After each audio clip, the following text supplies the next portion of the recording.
ልጄ ሆይ ሲነጋ ወደ ዓለም ሲመሽ ወደ እግዚአብሔር እንዴት ትመጣለህ? ስታዝን ወደ እግዚአብሔር ትመጣለህ። ስትደሰት ደግሞ ደስታህን በዓለም እንዴት ታደርገዋለህ? ቢያንስ እንኳን እምነት ባይኖርህ እንዴት ይሉኝታ የለህም? በጣም የሚገርም ምክር ነው። እምነት ባይኖርህ እንዴት ይሉኝታ የለህም? እና ወደ እግዚአብሔር ሽሽ እንጂ ከእግዚአብሔር እንዴት ትሸሻለህ ካለ በኋላ የኔና የእናንተን ሕይወት በዚህ ምክር ነው የሚጠቀልለው። አንድ ሕፃን ቢቆሽሽ ወይም ቢቆጡት ሰው ሮጦ ወደ እናቱ ይሄዳል።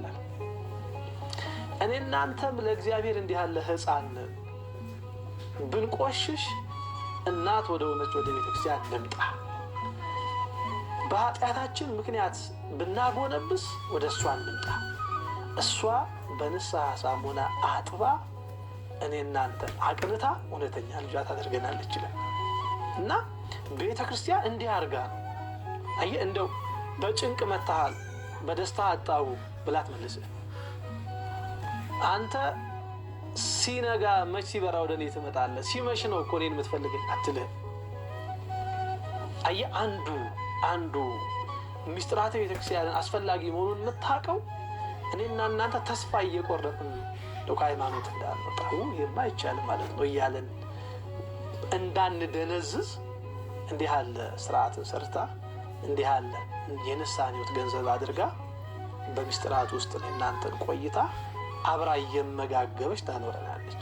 ምክንያቱም ንስሐ ገብተህ ቀጥሎ ስጋው ደግሞ ትቀበላለህ። አየህ የተያያዘ ነው። የምስጢራቱ አስፈላጊነት ተመጋጋቢ ነው። ለዚህ አስፈላጊነቱ ከዚህ በመነሳት እኛ ወደ ሕይወት እንድንመጣና ድነት አግኝተን ከእግዚአብሔር ጋር ጸጋችን እየጠበቀን እንድንኖር አስፈላጊ በመሆኑ ነው።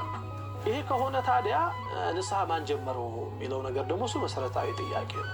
እንግዲህ እንደምናውቀው ንስሐ የተጀመረው ያው ከአዳምና ከሔዋን መበደል በኋላ ነው።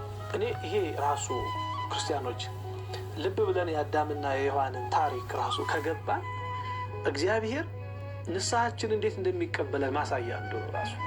ምክንያቱም አዳምና ሔዋን አትብሉ የተባሉትን ያን ዕፀ በለስ በሉ፣ ትእዛዝ እግዚአብሔርን አፈረሱ። ያፈረሱት በምን ምክንያት ነው? የመብላት ፍላጎት እኮ ኖሯቸውን ብቻ አይደለም እኮ አምላክነትን ስለሻቱ ነው።